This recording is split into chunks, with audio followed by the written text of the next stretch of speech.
दोस्तों नमस्कार, आप सभी का स्वागत है आज के इस वीडियो में। इस वीडियो में आप सॉल्व करेंगे पर्यावरण का पेपर 2014 का ये पेपर रहेगा। ऐसे ही आपको सभी पेपर सॉल्व कराएंगे, तो इसलिए आप चैनल को सब्सक्राइब करके बेल आइकन को ऑन कर लें, जिससे आपको अगली वीडियोस के नोटिफिकेशन मिल सके। पूरे 30 क्वेश्चन होंगे, जैसे ही पेपर आया था बिल्कुल वैसे ही क्वेश्चन पेपर ये है आपके सामने। काउंट करते चलिएगा कि आप 30 प्रश्नों में कितने प्रश्नों का जवाब सही दे पाते हैं। पहला प्रश्न आपके सामने। और हाँ, इससे पहले अगर आपने 4 वीडियो वो नहीं देखे हैं, 30-30 मिनट के होंगे लगभग 4 वीडियो, 1 घंटा 20 मिनट में आपका लगभग ईवीएस की कंप्लीट एनसीईआरटी हमने कराई है। कक्षा 3 का एक वीडियो, कक्षा 4 का एक वीडियो और कक्षा 5 में बड़े बड़े चैप्टर थे तो 2 वीडियो, उसकी प्लेलिस्ट बनी है, जिसका लिंक हम नीचे डिस्क्रिप्शन बॉक्स में और कमेंट बॉक्स में और ऊपर आई बटन में दे देंगे, जिससे आपको ढूंढना ना पड़े। वो वीडियोस अगर आप देख लेते हैं तो बहुत आसानी होगी इन क्वेश्चंस को सॉल्व करने में। इन क्वेश्चंस को साथ साथ सभी जितने भी क्वेश्चंस पेपर हुए हैं उन सभी को सॉल्व करने में आपको बहुत ज़्यादा मदद मिलने वाली, तो वो वीडियो ज़रूर देखिएगा। उसके बिना आप सीटेट का ईवीएस का सेक्शन अच्छे नंबरों से पास नहीं कर पाएंगे। पहला प्रश्न आपके सामने, उसके पहले बता दें ईवीएस के कुछ कीवर्ड। ईवीएस में आपको परिभाषाओं पे बल नहीं देना है, व्याख्या पे ज़्यादा बल नहीं देना है। बाकी एनसीईआरटी में जो बातें कही गई हैं उनका विशेष ध्यान रखना है। अब शुरू करते हैं पहले क्वेश्चन से। जितने भी लोग इस वीडियो को लाइव देख रहे हैं उन सभी का नमस्कार स्वीकार है, बहुत बहुत स्वागत है आप सबका। क्वेश्चन है, हाथी गंदले पानी में खेलना पसंद करते हैं क्योंकि इनके शरीर को ठंडक मिलती है। ठीक है, आपको करना क्या है, इसमें से सत्य कथन चुनना है। 4 ऑप्शन हमने आपको जब एनसीईआरटी की समरी कराई थी तब भी आपको बताया था। क्वेश्चन इनडायरेक्टली आपसे पूछेगा सत्य कथन या असत्य कथन बना करके। तो अब यहाँ पे अब क्वेश्चंस को आप फेस करिए। दूसरा ऑप्शन है, अधिकांश हाथी दिन में लगभग 10 घंटे आराम करते हैं और सोना पसंद करते हैं। तीसरा विकल्प है, 3 महीने के हाथी के बच्चे का वजन, यहाँ पे वजन होगा लगभग 200 किलोग्राम होता है। लास्ट ऑप्शन है, अधिकांश बड़े हाथी एक दिन में लगभग 100 किलोग्राम पत्ते झाड़ियाँ खा लेते हैं। थोड़ा सा टाइपिंग मिस्टेक हुई है जल्दबाजी में। तो यहाँ पे क्वेश्चन नंबर 1 में आपको सत्य वाला ढूंढना है ऑप्शन, और हर ऑप्शन में आप देख रहे हैं यहाँ पे 2-2 हैं, यहाँ पे 3 है, यहाँ पे 2। मतलब ये हुआ कि चारों विकल्प तो सही नहीं होंगे, यानी एक विकल्प गलत होगा। तो क्यों ना हम गलत वाले को ही पहले ढूंढ लें, सही ऑप्शन ऑटोमेटिक आ जाएंगे सामने। अगर आपको सही वाले ऑप्शन पता है तो उस तरीके से आप ढूंढ लीजिए। पैडागोजी के क्वेश्चन सॉल्व करने के 2 तरीके हैं, या तो आप गलत ऑप्शन को पहले हटाएं या तो आप सही ऑप्शन को चुने। तो यहाँ पे देखिएगा क्वेश्चन नंबर 1 आप सबके सामने हाथी के बारे में एनसीईआरटी में साफ साफ जो बातें कही गई हैं उसी से क्वेश्चन बनाया गया। आप सभी जानते हैं ये हाथी क्या है, विशाल स्तनधारी या स्तनपायी जानवर है। ठीक है, पानी में खेलना पसंद करता है, क्यों? क्योंकि शरीर को ठंडक मिलती, बिल्कुल सही बात है। दूसरा ऑप्शन है 10 घंटे आराम, ये बात बिल्कुल गलत है, क्योंकि एनसीईआरटी में जो डेटा है उसके अनुसार हाथी जो है लगभग 3 से 4 घंटे सोना पसंद करता है। तो यही ऑप्शन आपका गलत है, ये गलत हो गया, मतलब दूसरा ऑप्शन आपको नहीं लगाना है। पहला सही है, दूसरा गलत हो गया। तीसरा कहा जाए 3 महीने के हाथी के बच्चे का वजन लगभग 200 किलोग्राम होता है, ये बात बिल्कुल सही है। अधिकांश बड़े हाथी एक दिन में लगभग 100 किलोग्राम पत्ते खा लेते हैं, झाड़ियाँ खा लेते हैं, ये भी बात सही है। अर्थात ऑप्शन कौन सा मिला यहाँ पे आपको, पहला, दूसरा गलत हो गया तो तीसरा और चौथा। तो 1, 3, 4 ऑप्शन नंबर सी में है, सी ऑप्शन इसका सही होगा। वीडियो अगर आपको पसंद आए तब आप वीडियो को लाइक कीजिएगा। क्वेश्चन नंबर 2, मधुबनी चित्रकला के बारे में सही कथन चुनिए। पहला ऑप्शन, इन चित्रों को बनाने में नील, हल्दी, फूल, पेड़ों के रंग आदि का इस्तेमाल किया जाता है। इन चित्रों से इंसान, जानवर, पेड़, फूल, पक्षी, मछलियां आदि दिखाए जाते हैं। यहाँ पे आपको इसका चित्र भी दिख रहा होगा मधुबनी चित्रकला का। ये चित्रकला बहुत पुरानी है, इसका नाम मधुबनी नामक स्थान के नाम पर रखा गया। चौथा ऑप्शन है, मधुबनी राजस्थान का अति प्रसिद्ध जिला है। तो यहाँ पे आपको पता होना चाहिए कि मधुबनी राजस्थान का जिला नहीं है, बल्कि ये उत्तरी बिहार का जिला है। तो ये ऑप्शन आपका गलत हो गया। अब सही ऑप्शन आपके पास क्या है, ए, बी, सी। अब ए, बी, सी किस ऑप्शन में है आपको देख लेना है। तो दूसरे प्रश्न के लिए आपको सही जवाब मिलेगा आपको यहाँ पे ऑप्शन नंबर डी। मधुबनी के बारे में डिटेल से आप पढ़िए, उन वीडियोस को एक बार देखिए। क्वेश्चन नंबर 3 देखिए, कोई पक्षी पेड़ की डाल पर अपना घोंसला बनाता है, ये पक्षी कौन सा है? शकरखोरा, कलचिड़ी, कौवा या फिर फाख्ता। बहुत सारी किताबों में भी इसका आंसर गलत दिया है, तो हम आपको साक्ष्यों के साथ दिखाते हैं। यहाँ पे आपको हम एनसीईआरटी की साक्ष्य दिखाते हैं, जिससे आपको ये ना लगे कि कैसे ये होगा। देखिए एनसीईआरटी की बुक में साफ साफ लिखा है कि कौवा जो है पेड़ की ऊंची डाल पर घोंसला बनाता है, जबकि फाख्ता कैक्टस के कांटों के बीच या मेहंदी की मेड़ में। ठीक है, तो अब आपको दोनों में अंतर समझ में आ गया होगा कि फाख्ता पक्षी के बारे में क्या है और कौवा। तो आपसे क्वेश्चन ये पूछा जा रहा था, ऐसा कौन सा पक्षी जो पेड़ की ऊंची डाल पर घोंसला बनाता है? आंसर आएगा कौवा। कोयल के बारे में यहाँ पे दिया गया कि कोयल बहुत मीठा गाती है, क्या तुम्हें पता है कि वो अपना घोंसला नहीं बनाती? इससे भी क्वेश्चन बना है और हो सकता है इस बार ये पूछ लिया जाए। तो आपको ध्यान रखना है कि कोयल के बारे में खास बात क्या है, वो अपना घोंसला नहीं बनाती। अंडे कहाँ देती है? तो कौवे के घोंसले में अपना अंडा देती है। कौवा अपने अंडों के साथ कोयल के भी अंडों को देखता है, देखभाल करता है या सेता है। यहाँ पे कुछ और डिटेल हैं जो कि ऑप्शन में थे चिड़िया के बारे में। जैसे दर्जन चिड़िया क्या है? तो दर्जन चिड़िया में क्या कहा गया? जैसा नाम वैसा काम। इसका काम क्या होता है? अपनी नुकीली चोंच से पत्तों को सी लेती है और उसके बीच में बनी थैली को अंडे देने के लिए तैयार करती है। यहाँ पे आप देख पा रहे होंगे इसका फिगर, और यही है इसका घोंसला, ये है दर्जन चिड़िया। कोयल के बारे में हमने आपको बता दिया। शकरखोरा देखिए क्या है? शकरखोरा किसी छोटे पेड़ या झाड़ी की डाल पर अपना लटकता घोंसला बनाते हैं। उसी शाम हमने एक डाल से टंगा शकरखोरा का घोंसला देखा। तो ये जो हमने फैक्ट वाली चीजें थी तो हमने आपको बता दी। बीवर के बारे में यहाँ पे आप जान लीजिए, हालांकि ये सब हम आपको पढ़ा चुके हैं। बीवर पक्षी के बारे में ये बात जानते हो, सभी नर बीवर पक्षी अपने अपने घोंसले बनाते हैं। फिर क्या है? मादा चेक करती है कि कौन सा घोंसला सबसे अच्छा है, उसी में वो अंडे देती है। आगे बढ़ते हैं अगले क्वेश्चन के लिए। अगला प्रश्न देखिएगा, तो क्वेश्चन नंबर 3 का आंसर क्या आएगा? कौवा। आपके डाउट क्लियर हो जाए इसलिए हमने ये स्लाइड लगा रखी है। क्वेश्चन नंबर 4 देखिए, पोचमपल्ली एक गांव है। ये गांव एक विशेष प्रकार के कपड़े की बुनाई के लिए प्रसिद्ध है और इसे भी पोचमपल्ली कहते हैं। पूछा आपसे ये जा रहा है कि पोचमपल्ली कहाँ है, किस राज्य से संबंधित है? केरल, कर्नाटक, आंध्र प्रदेश, तमिलनाडु। बहुत बढ़िया, सभी को गुड मॉर्निंग। जितने भी लोग क्लास लाइव देख रहे हैं एक बार शेयर करिएगा, बहुत ही अच्छे तरीके से आपको एक क्वेश्चन आपको समझाया जाएगा चारों विकल्पों के साथ। क्वेश्चन नंबर 4, वीडियो कम आएंगे लेकिन जो आएंगे उसमें दम होगी। क्वेश्चन नंबर 4 आप सबके सामने सही जवाब मिलेगा आंध्र प्रदेश। सारी ये भी आपको एनसीईआरटी का ही डेटा है। पोचमपल्ली जो है आंध्र प्रदेश के नालकोंडा जिले में स्थित है। यहाँ की साड़ी और यहाँ की जो रंगाई है, साड़ियों पे जो पेंटिंग या जो डिजाइन बनाई जाती है वो भी काफी प्रसिद्ध है। तो आपको ध्यान रखना है पोचमपल्ली कहाँ है, किससे संबंधित है? आंध्र प्रदेश। अगला देखिएगा, रेगिस्तानी ओक के बारे में सही कथन चुनिए।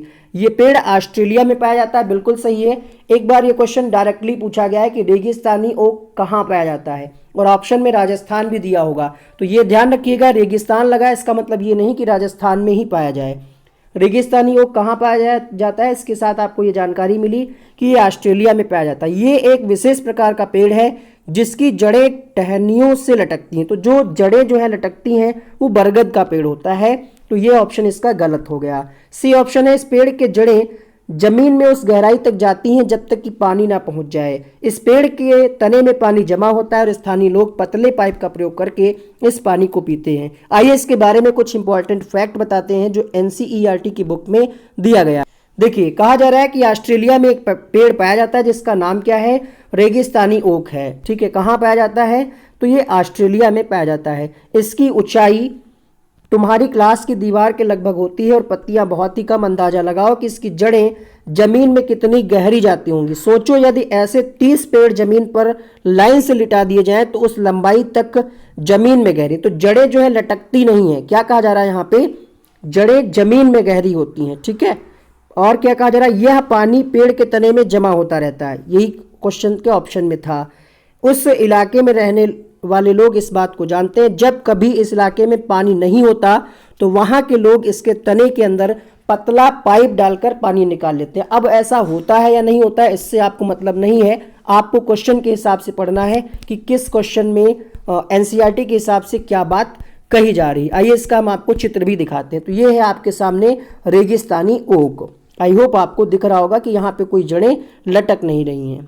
तो अब आप इसके सही ऑप्शंस की तरफ बढ़िए। ऑस्ट्रेलिया में पाया जाता है, बिल्कुल सही है, लटकती नहीं है जड़ें। इस पेड़ की जड़ें जमीन में गहराई तक जाती हैं, ये भी हमने आपको दिखाया, ये भी सही है। और तने में पानी जमा रहता है। स्थानीय लोग पतले पाइप का प्रयोग करके इस पानी को निकालते हैं जब पानी की कमी हो जाती है। तो क्वेश्चन नंबर 5 के लिए यहाँ पे जो सही ऑप्शन है वो कौन सा है? पहला सही है, ये भी सही है, ये भी सही है, अर्थात ACD देखिए किस ऑप्शन में है। बहुत बढ़िया, बहुत बढ़िया। नाम नहीं ले रहे हैं आप सबका, आप सभी हालांकि समझते हैं कि नाम लेना उतना आवश्यक नहीं है। तो बी ऑप्शन सही नहीं था, ACD है आपका ऑप्शन नंबर बी में। ये वाले आंसर करने आपको, ये नहीं। तो आंसर मिलेगा आपको ऑप्शन नंबर बी।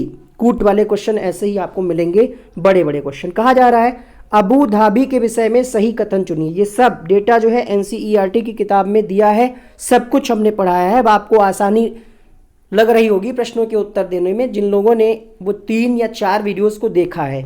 अगर आपने एक भी वीडियो देखा होगा तो एक वीडियो से आपको 5 से 7 क्वेश्चन देखने को मिलेंगे अभी इसी वीडियो में। अबू धाबी के बारे में पढ़िए। रेगिस्तानी इलाके में, सही बात है। पानी पेट्रोल से महंगा है, सही है। स्थानीय भाषा अरबी है, सही है। लेकिन यहाँ की जो मुद्रा है, यहाँ की जो मुद्रा है उसको दीनार नहीं कहते। यहाँ की मुद्रा क्या है? दिरहम है। ठीक है, यहाँ की मुद्रा क्या है? दिरहम है। और दीनार जो है वो इराक की मुद्रा है। अब यहाँ पे ये ऑप्शन गलत हो गया, सही क्या बचा? A, B और C।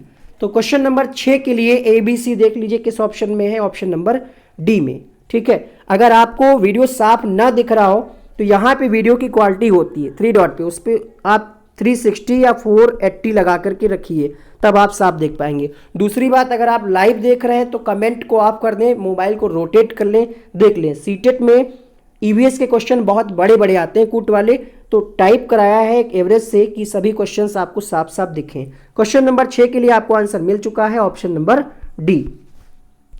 7वां प्रश्न देखिए, ये 3 से 4 बार क्वेश्चन आया है। साफ साफ हमने आपको NCERT में एक ही लाइन में ये चीज बताई थी कि ऐसे जानवर जो रात में जगते हैं, ये हर चीज को, यहाँ पे चीज होगा, हर चीज को किस रंग में देखते हैं? बैंगनी नीला नहीं, हरा पीला नहीं, सिर्फ और सिर्फ आपका उत्तर आएगा काला और सफेद। अभी जुलाई में नहीं, शायद दिसंबर या जुलाई किसी एक में ये क्वेश्चन 2019 में भी आया था।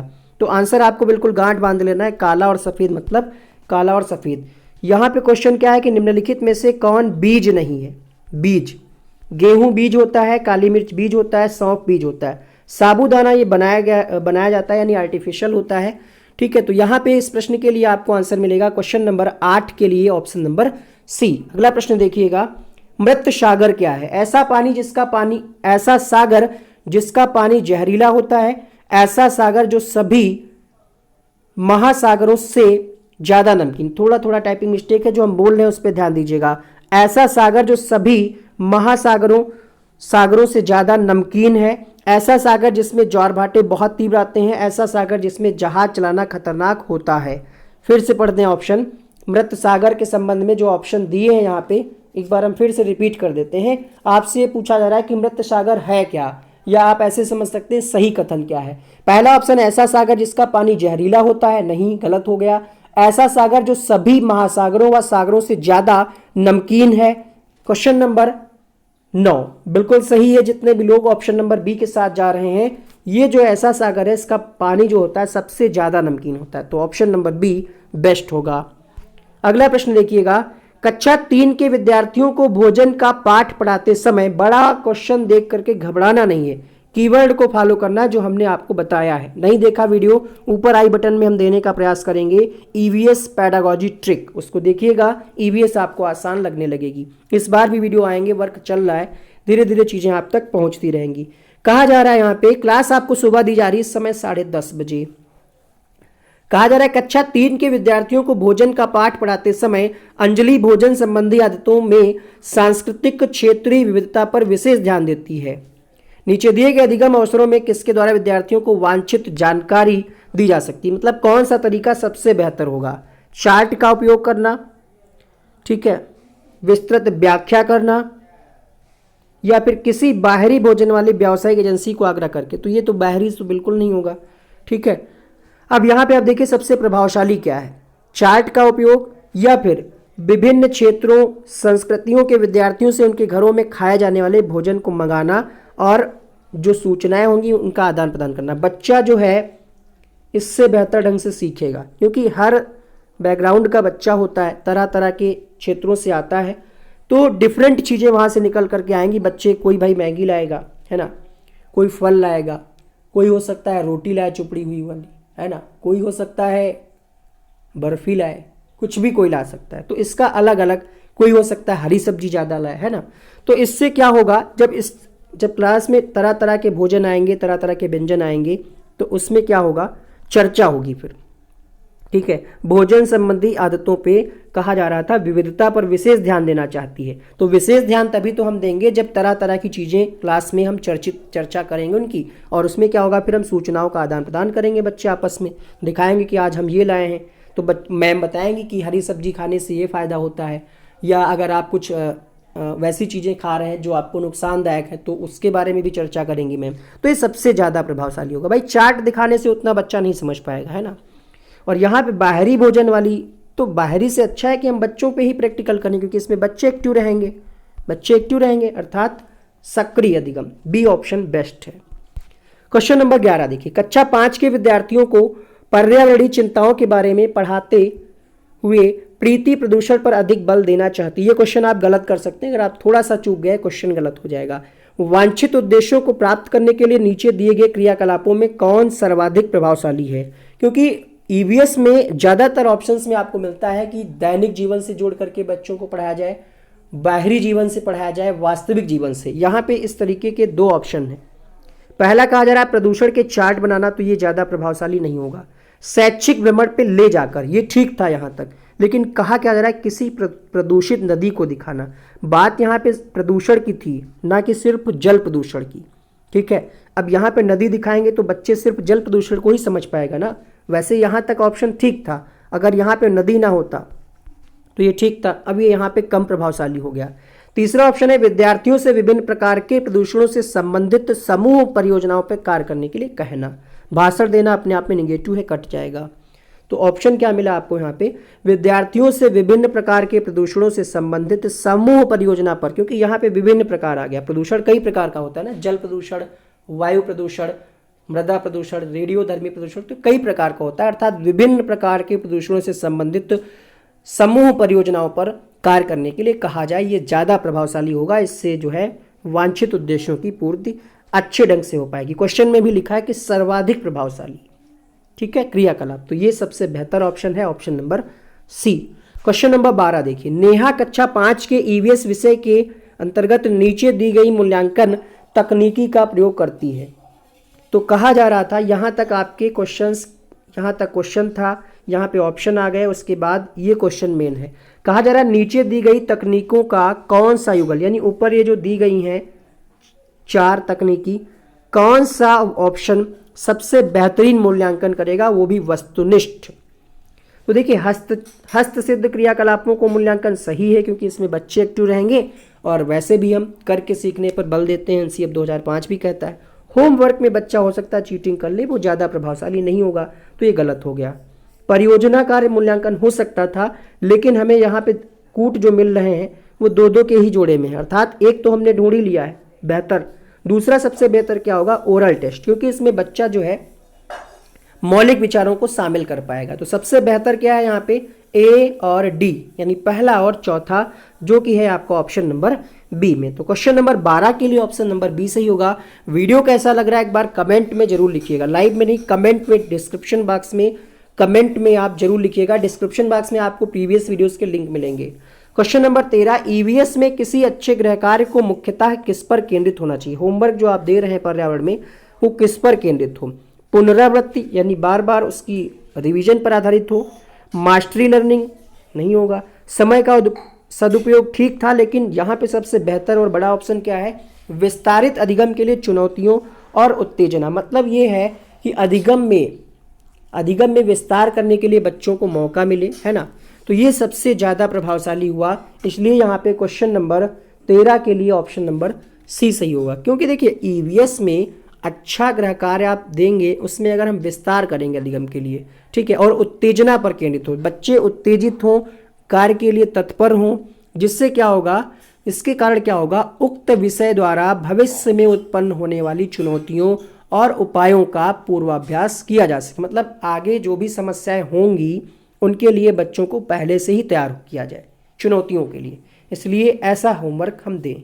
मान लिया हम प्रदूषण पे कुछ होमवर्क दे दें चर्चा करने के लिए, तो कभी प्रदूषण की समस्या जब बढ़ेगी तो बच्चा पहले से तैयार होगा। या जल की समस्या पे अगर हम होमवर्क दे दें कि कोई प्रोजेक्ट ऐसा बनाओ कि अगर जल ना होता तो क्या होता, या वायु ना होती तो क्या होता, तो बच्चा इस पे सोचेगा, विस्तार करेगा और चुनौतियों के लिए तैयार होगा। तो यहाँ पे सी ऑप्शन सही होगा। शालिनी ने कक्षा 4 के शिक्षार्थियों को विज्ञान केंद्र दिखाने के लिए शैक्षणिक भ्रमण की योजना बनाई।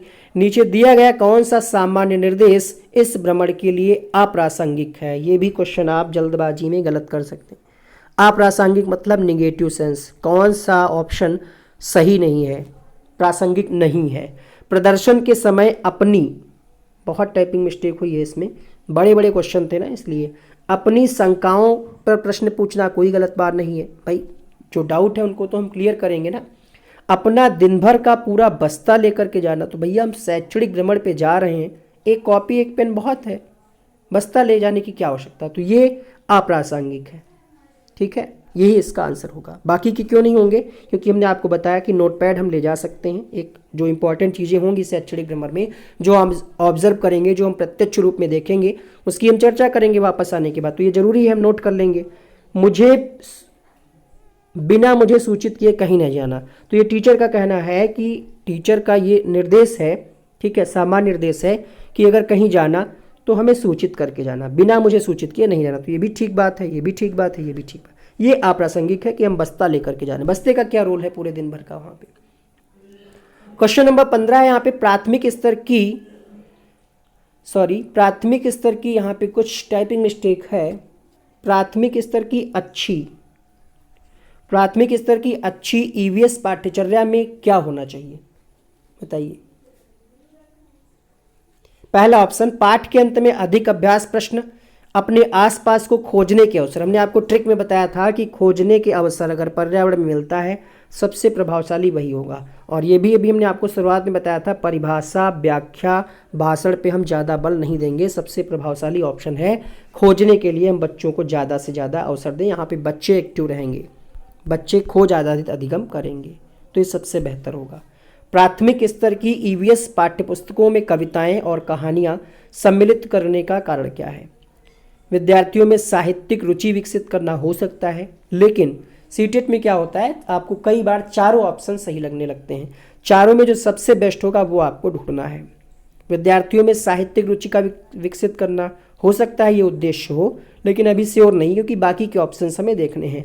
विषय के अधिगम में आमोद प्रमोद प्रदान करना, आमोद प्रमोद का मतलब है इंटरेस्ट बनाना, आनंद, इंटरेस्ट होगा बच्चे का तो बेहतरीन ढंग से पढ़ेगा, आनंद प्रदान करना, ऐसे आप समझ सकते हैं। मूल संकल्पनाओं के अधिगम में वृद्धि करना, ये भी हो सकता है ना। विषय वस्तु को प्रस्तुत करने की नित्यचर्या और एक रास्ता में परिवर्तन, ये नहीं होगा। अब 3 में आपको सबसे बेहतर क्या लग रहा है। साहित्यिक रुचि के लिए हम कविताएं डालेंगे, साहित्यिक रुचि में डालना होगा तो हम ईवीएस में क्यों डालेंगे, हम हिंदी में डालेंगे ना। अब यहाँ पे जो सीटेट ने आंसर दिया है बेहतरीन, उसके हिसाब से ये है कि विषय के अधिगम में आमोद प्रमोद प्रदान करना, मतलब बच्चों का इंटरेस्ट रहे और बच्चे आनंद के साथ सीखें। इसीलिए सिलेबस में, पाठ्यपुस्तकों में कहानी और कविताओं को डाला गया, क्योंकि बच्चे कहानी और कविता के माध्यम से अच्छे ढंग से सीखेंगे। यहाँ पे साहित्य, भाई छोटे कक्षा 1 से 5 में बच्चे को साहित्य का ज्ञान करा करके हम क्या करेंगे, ये तो उच्च प्राथमिक की बात है ना। तो यहाँ पे ये कम प्रभावशाली हो गया, ये भी नहीं। तो बेहतर क्या है, विषय के अधिगम में आमोद प्रमोद प्रदान करना। अगला प्रश्न देखिए, 4 भावी शिक्षकों से कक्षा 5 के विद्यार्थियों के लिए मूल विषय यात्रा पर प्रस्तुतिकरण बनाने के लिए कहा गया। प्रत्येक ने निम्नलिखित नीतियों में से किसी एक पर मुख्य रूप से केंद्रित किया। हमने आपको क्या बताया, व्याख्या और परिभाषा पे बल नहीं देना है। अब आपको 2 ऑप्शन में यहाँ पे व्याख्या अलग ही दिख रहा है। अब ऐसे क्या होगा, ये कीवर्ड से क्या होगा, आपका टाइम बचेगा, है ना। क्वेश्चंस के ऑप्शंस को सेलेक्ट करने में टाइम आपका कम लगेगा। देखते हैं यहाँ पे क्या होगा इसका आंसर। क्वेश्चन नंबर 17 में कहा जा रहा है कि मूल विषय यात्रा पर प्रस्तुतिकरण बनाने के लिए कहा 4 भावी शिक्षकों से कक्षा 5 के विद्यार्थियों के लिए। कक्षा 5 के स्तर से आपको सोचना, व्याख्या वाले 2 ऑप्शन हमने काट दिए।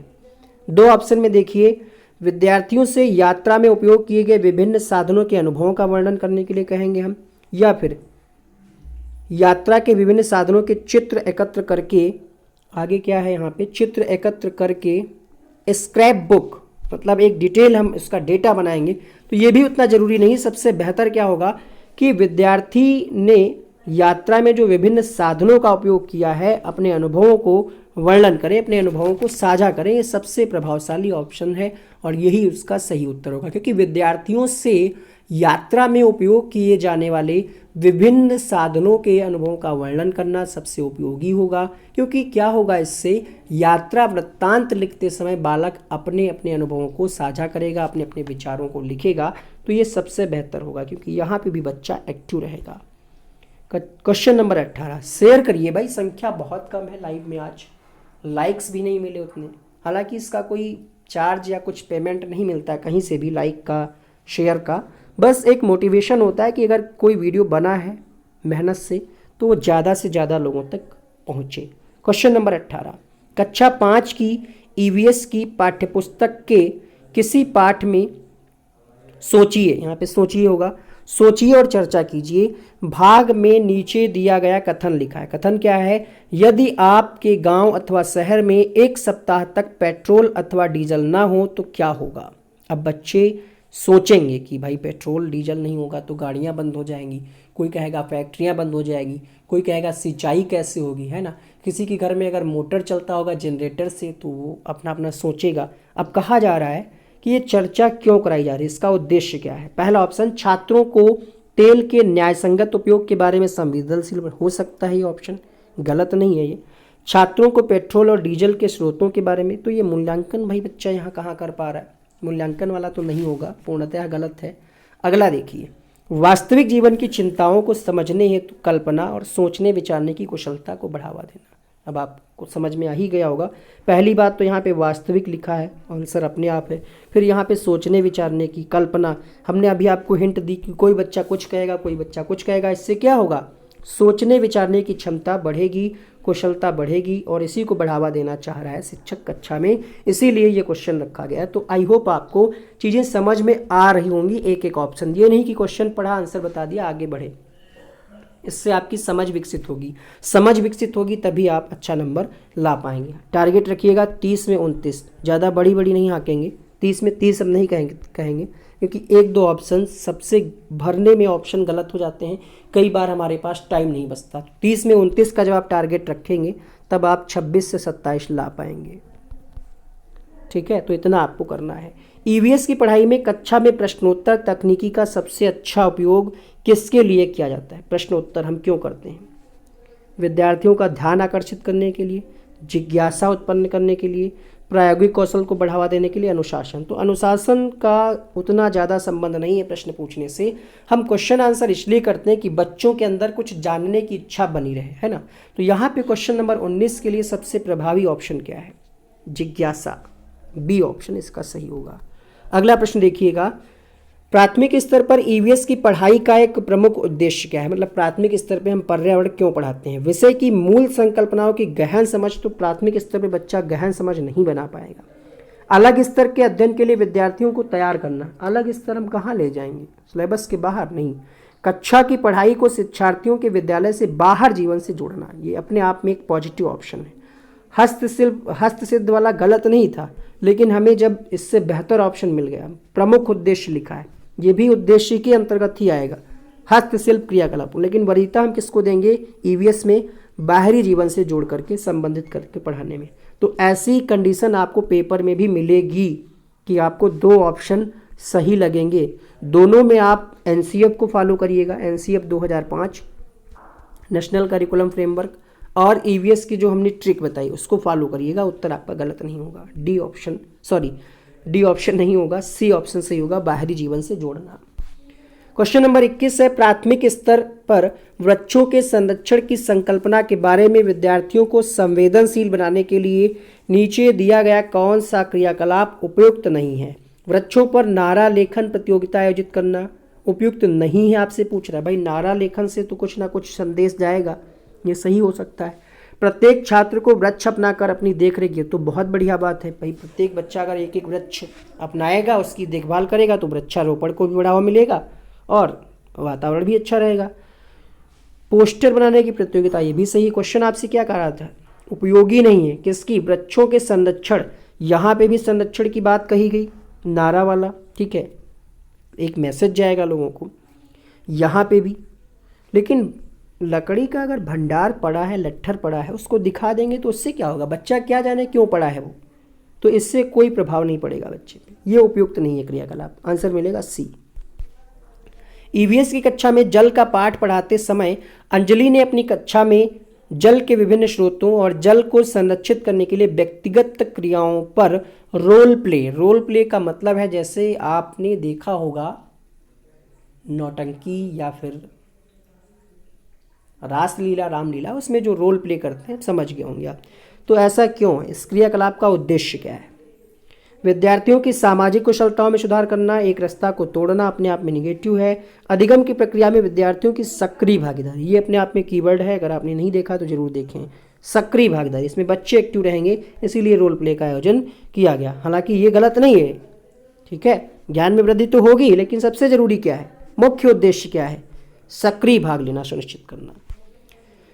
प्राथमिक स्तर पे ईवीएस की पाठ्यचर्या को शुद्ध विज्ञान और सामाजिक विज्ञान की संकल्पनाओं को सम्मिलित करके विकसित किया गया है। ऐसा करने का मुख्य उद्देश्य क्या है, शुद्ध विज्ञान और सामाजिक विज्ञान को एक साथ। भाई ईवीएस आप पढ़ते हैं, कुछ कुछ सेक्शन आपको, कुछ कुछ चीज़ें आपको एसएसटी से मिली जुली मिलती हैं, एसएसटी के कुछ टॉपिक आपको पढ़ाए जाते हैं, कुछ कुछ विज्ञान से। ऐसा क्यों, शिक्षार्थी को पर्यावरण को साकल्यवादी ढंग से देखने योग्य बनाना, पढ़ाई के विषयों की संख्या को कम करना, बोझ कम करना नहीं। सबसे प्रभावशाली ऑप्शन क्या है यहाँ पे, विद्यार्थी या शिक्षार्थी को पर्यावरण को साकल्यवादी ढंग से देखना। साकल्यवादी का मतलब है कुछ खास नहीं, बस एक, हम कैसे आपको बताएं, हम देखिए एक ही विषय में आपको मिक्स किया जा रहा है, उसी में ईवीएस में आपको विज्ञान भी पढ़ाया जा रहा है और सामाजिक विषय भी। साकल्यवादी का मतलब है एक साथ लेकर के चलना, बस और कुछ नहीं। तो यही है, बस इसका आंसर आएगा शिक्षार्थी को पर्यावरण को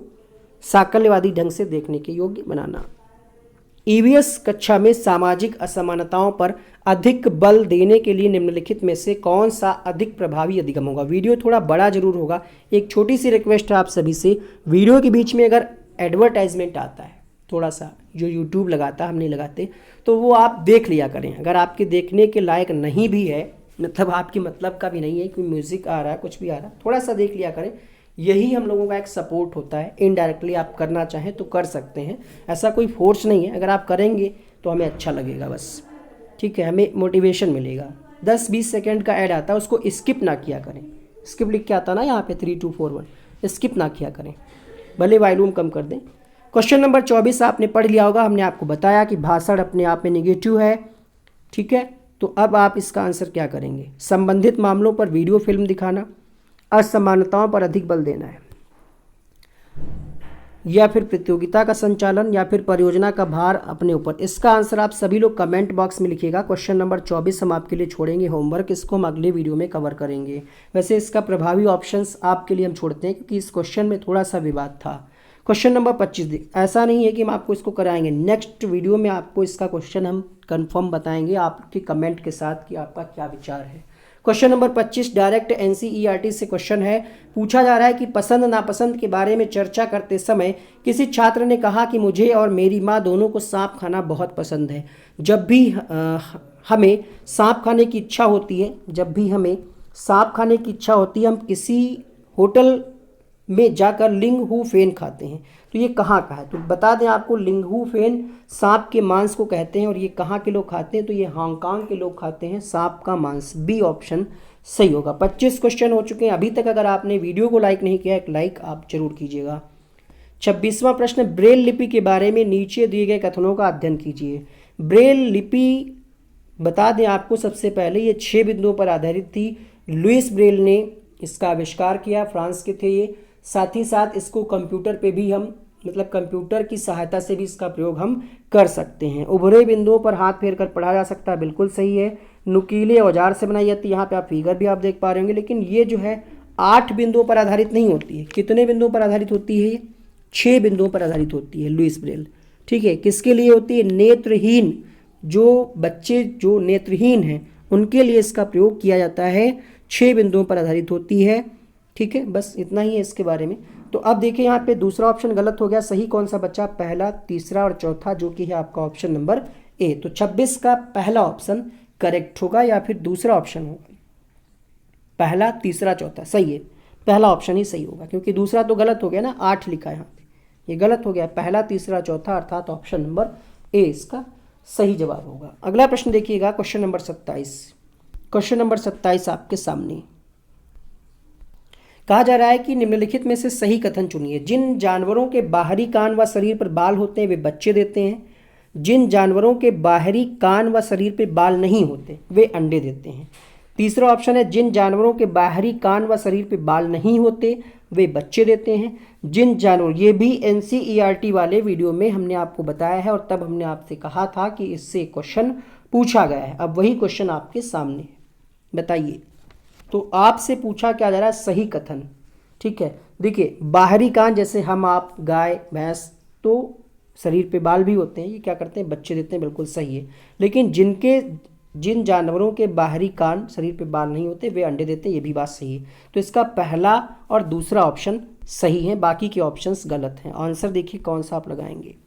आंसर होगा यहाँ पे ऑप्शन नंबर डी। ठीक है, तो इसका आंसर क्या आएगा? Option number D. अगला देखिएगा, अगला प्रश्न देखिए। बहुत बढ़िया, अच्छा रिस्पांस आप सबका, जितने भी लोग लाइव देख रहे हैं। देखिए स्तनधारियों की विशेषता की अगर बात करें तो इनके शरीर पर बाल पाए जाते हैं। कान के मध्य भाग में 3 अस्थियां पाई जाती हैं। ठीक है, और यदि कुछ प्रजातियों को छोड़ दें तो लगभग सभी स्तनधारी वर्ग के जो जंतु होते हैं वो बच्चे देते हैं। जिन जानवरों में ये नहीं पाए जाते वे अंडे देते हैं। तो इसका ऑप्शन कौन सा आएगा? पहला और दूसरा। अगला प्रश्न देखिएगा, मधुमक्खी पालन के विषय में सही कथन चुनिए। इससे 3 से 4 बार क्वेश्चन पूछा गया है और हमने आपको पढ़ाया भी है। मधुमक्खी पालन शुरू करने का सबसे अच्छा समय जनवरी मार्च है। बिल्कुल पहला ही ऑप्शन गलत हो गया, क्योंकि मधुमक्खी पालन का सबसे अच्छा समय जो है नवंबर से फरवरी के बीच माना जाता है, नवंबर से फरवरी। और मधुमक्खी पालन को एपीकल्चर कहते हैं। ठीक है, तो शुरू करने का सबसे अच्छा समय क्या होता है, हमने आपको बताया, तो ये ऑप्शन गलत हो गया। लीची के फूल मधुमक्खियों को लुभाते हैं, सही है। मधुमक्खी पालने और उसके द्वारा उत्पादित शहद का भंडारण करने के लिए बक्सों की आवश्यकता हो, सही बात है। मीठा घोल बनाने के लिए चीनी खरीदी जाती, सही बात है। तो क्वेश्चन नंबर 28 के लिए आंसर क्या होगा? आंसर बताइए 28 के लिए। बहुत बढ़िया, क्वेश्चन नंबर 28 सही जवाब मिलेगा आपको यहाँ पे दूसरा, तीसरा और चौथा ऑप्शन, सी ऑप्शन सही होगा। क्वेश्चन नंबर 29 देखिएगा, ये क्वेश्चन हमने रिप्लेस किया है दूसरे क्वेश्चन से। ठीक है, तो ये एक क्वेश्चन इस पेपर का नहीं है, दूसरे क्वेश्चन पेपर का है, लेकिन है NCERT से ही और CTET में ही पूछा गया है। क्वेश्चन है, खाद्य संरक्षण के लिए निम्नलिखित में से कौन सा जोड़ा ठीक नहीं है? देखिए पूछा यह जा रहा है कि कौन सा जोड़ा ठीक नहीं, मतलब 3 जोड़े ठीक होंगे। 3 जोड़े कैसे ठीक है समझिएगा। आलू से चिप्स बना करके आप काफ़ी समय तक रख सकते हैं। जैसे आपने होली में आलू बनाए हैं, आलू के चिप्स, तो वो अगले साल तक उसका यूज आप कर सकते हैं। या अंकल चिप्स आप पैकेट में खाते हैं, वो भी लॉन्ग टर्म तक सेफ रखा जा सकता है, ख़राब नहीं होगा। सेब से जैम भी लगभग 6 महीने तक आप उसको रख सकते हैं। कच्चा आम से, सॉरी पनीर नहीं होगा यहाँ पे, पनीर नहीं होगा, यहाँ पे होगा कच्चा आम और ऑप्शन होगा अचार। ठीक है, तो अचार को भी आप लॉन्ग टर्म तक रख सकते हैं, लेकिन दूध से पनीर को आप लंबे समय तक नहीं रख सकते, कुछ ही महीने 2 महीने तक रख सकते हैं। उसके बाद क्या है, वो ख़राब हो जाएगा। महीने 2 महीने ज़्यादा बोल गए, सॉरी महीने 2 महीने ज़्यादा बोल गए हम। 2 से 3 दिन इसको आप रख सकते हैं, दूध से पनीर जो बनेगा। तो ये जो है जोड़ा ठीक नहीं है, ये वाला। बाकी को आप लॉन्ग टर्म तक रख सकते हैं, बाकी सही हैं। तो 29 का बी ऑप्शन सही होगा। क्वेश्चन नंबर 30 देखिएगा, नीचे दी गई कौन सी एक जानकारी आरक्षित रेल टिकट से प्राप्त की जा सकती है? यहाँ पे आप टिकट देख रहे होंगे। टिकट बुक करने की तारीख, समय, यात्रा शुरू करने की तारीख, सही है, मिलती है जानकारी। ठीक है, जो रिजर्वेशन वाले टिकट होते हैं, बर्थ नंबर भी होता है और किराया भी लिखा होता है कि कहाँ पे आपको बैठना है, क्या किराया है। यात्रा करने वाले का नाम और आयु और लिंग, ये नहीं होता। ट्रेन का नंबर जरूर होगा भाई, जहाँ से ट्रेन पकड़नी है और अंतिम स्टेशन जरूर लिखा होगा। अंतिम स्टेशन पर पहुंचने की तारीख और समय, ये भी होता है रिजर्वेशन में। तो अब आपको यहाँ पे देखना है कि कौन से ऑप्शन यहाँ पे सही होंगे। क्वेश्चन नंबर लास्ट होगा यहाँ पे, और ऊपर आई बटन में देखिए सीटेड 5 जुलाई या सीटेड जुलाई की प्लेलिस्ट आपको दिख रही होगी, उसको आप क्लिक करके देख सकते हैं। क्वेश्चन नंबर 30 आंसर करिए फटाफट से। तो सही जवाब मिलेगा आपको प्रश्न संख्या 30 के लिए। हमने आपको बता दिया कि ये चीज़ नहीं होती है, नाम नहीं होता, अर्थात ए बी डी और ई है किसी ऑप्शन में, ए बी डी और ई नहीं है तो बढ़ा लीजिए आप एक ऑप्शन यहाँ पे, ठीक है। ये सारे ऑप्शन काट दीजिए और इसका आंसर डायरेक्टली समझ लीजिए, ए बी डी ई होगा। टाइपिंग मिस्टेक में हो गया ये गलती। तो अब आप समझ गए होंगे इसका आंसर क्या होगा। इसी को हम बना लेते हैं, ऑप्शन ए बी सी के बजाय हम डी और ई कर लेते हैं, ठीक है। तो ए सही है, बी सही है, डी सही है, ई सही है, 4 ऑप्शन इसके सही है। अच्छा, एक क्वेश्चन जो हमने स्किप किया था उसका डिस्कशन कर लेते हैं, और यहाँ पे भी कुछ वीडियोस के लिंक आएंगे जो ईवीएस के वीडियो होंगे, ठीक है, एनसीईआरटी, उनको देखिएगा। ये क्वेश्चन हमने स्किप किया था, कहा जा रहा था सबसे प्रभावशाली क्या होगा, बताइए। इसका जो आंसर है, हमने वैसे आपसे बोला था लेकिन आप कहेंगे कि ये आपने स्किप क्यों किया। तो देखिए, इस क्वेश्चन के लिए जो सीटेट ने आंसर दिया था वो ये था, विद्यार्थियों से समूह परियोजना का भार अपने ऊपर लेने के लिए कहना, ठीक है। लेकिन इस आंसर से हम सेटिस्फाइड नहीं है। आपका क्या विचार है, क्या वीडियो फिल्म दिखाना होगा इसका सही आंसर? एक बार कमेंट करके आप अपने विचारों को इस वीडियो के बारे में लिखिएगा, ठीक है। तो इस वीडियो में इतना ही। आपका इस वीडियो को देखने के लिए बहुत बहुत शुक्रिया। वीडियो को लाइक करें, चैनल को सब्सक्राइब करें। थैंक यू सो मच, और आपको आपकी परीक्षा के लिए एडवांस में बहुत बहुत शुभकामनाएं।